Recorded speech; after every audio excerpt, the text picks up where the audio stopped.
friends. We're so glad you could attend. Come inside, come inside. Welcome back to The Price of Business. I am your host, Kevin Price. I said Walter Rogers, but his cohort, the one and only Lin Fisher, he is lined up to continue our series. And Lin, you, of course, are with Baker Communications, bakercommunications.com. You're a phenomenal strategist, marketing strategist for them. And a man I consider a friend. Good to have you on. Hey, Kevin, great to be with you, and likewise, appreciate that. Lin, why don't you kind of set the stage of the series that we're working on before you enter into number 2 in that series? Well, actually, Kevin, we're going to be talking today about how and why to stop multitasking, and it's in the series of effectiveness. So, one of the crazy things is that, we're all guilty of trying to get more done. We're challenged by having less time and the expectation to accomplish more and more. And, the crazy thing is how do people who are super effective get more done in less time? And for sure they must be multitasking, right? Well, the answer is really no, they're not. And, today we're going to be talking more about how multitasking can actually impact negatively our ability to be effective. And when we're actually thinking, we are being effective. Have you ever multitasked before, Kevin? Unfortunately, yes. And I'm not that very good at it. And you know what? Most people really aren't. That's the thing, is that multitasking is another way for saying activity avoidance at times. I'll give you an example. I'm on a telephone call, a management call with our CEO, and he's discussing go-to-market strategies.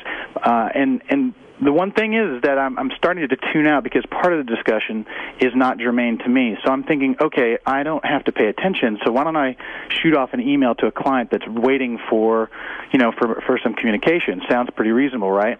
Well, I decided to send this email to the client, and, quite literally, because I'm multitasking, I forgot to send the attachment along. And so as I'm searching for this attachment to send another email, I'm still trying to listen in to our CEO discuss, our new strategies that are really important. Well, I wrote another email and, to apologize for forgetting the first attachment, and then I realized that I actually sent the wrong attachment. So now I'm spending another few minutes trying to send a fourth email with the right attachment and apologizing for not having sent the right information first. And then just as I hit send, my CEO asked me, so what do you think of that plan, Lin? What are your thoughts? And needless to say, I was caught with my pants down. And it's because we feel like we have to, fill all of our time up with things that we feel are getting something done, when actually focus is really, really important. Yeah, absolutely. I had the great opportunity to interview Dave Crenshaw, the author of the book, The Myth of Multitasking, how doing it all gets nothing done. And that's exactly what you're talking about here. We talk about at the end of the day all the many, many, many things we did, yet the very few accomplishments we had. I guarantee you that's got to be a symptom of multitasking. Yeah, it really is. And, it's, as I said before, it's really the trick that we play on ourselves, thinking that we're getting more done. The reality is that studies show that we lose actually 40% of our effectiveness by multitasking. And if you really break multitasking down, a lot of times what multitasking is, as I said before, activity avoidance.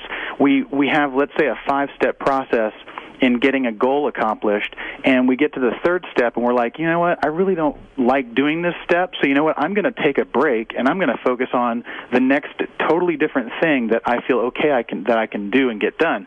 The reality is we get diverted from, staying focused on the tough thing that's going to get that part of it, or get that objective completed, and we feel like we're pushing the ball, down the field on 5 balls that we feel like we're moving them an inch or two at a time to get all these things done, when the reality is we're losing focus and time because we're not just plowing through it to get it done. Yeah, absolutely. So, kind of give us. Let's bring it down into the practical. How do we avoid multitasking? Yeah, well, let me just go through a couple things, and I'm gonna give you some tips. But there's 6 things. If you stop multitasking, there's 6 things that you're going to discover. And to talk about how to stop multitasking, it really is about focusing your time and focusing yourself on one thing at a time. Okay, and before you do that 6, I'd like you to do all 6 first, and let's go back and elaborate just to make sure we cover them all 6. Sure, you bet. So. The first thing is that you're going to discover when you are curb or stop your multitasking, you're going to spend more time with others in a deeper and more meaningful way.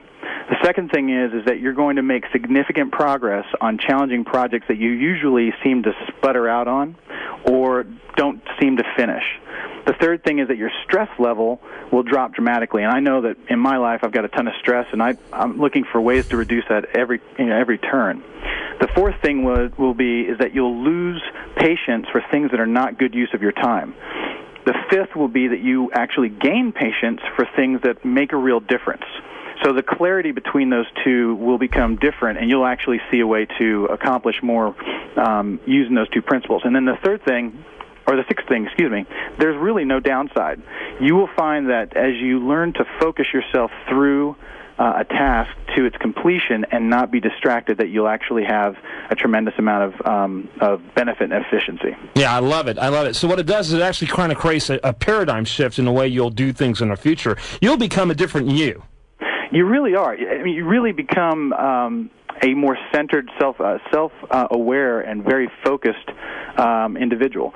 And a lot of times, as I said before, multitasking is just our way of making an excuse to move on to something else that's more fun, that is less challenging, that, we feel or we make excuses in our own brains to stop something before it's actually complete. And that's why a lot of us just don't get a whole lot done, or especially with things that seem to be more challenging or less fun to do. Mm-hmm. Absolutely. And so those are the results. Kind of give us some of the strategies. Where do you begin other than Ritalin?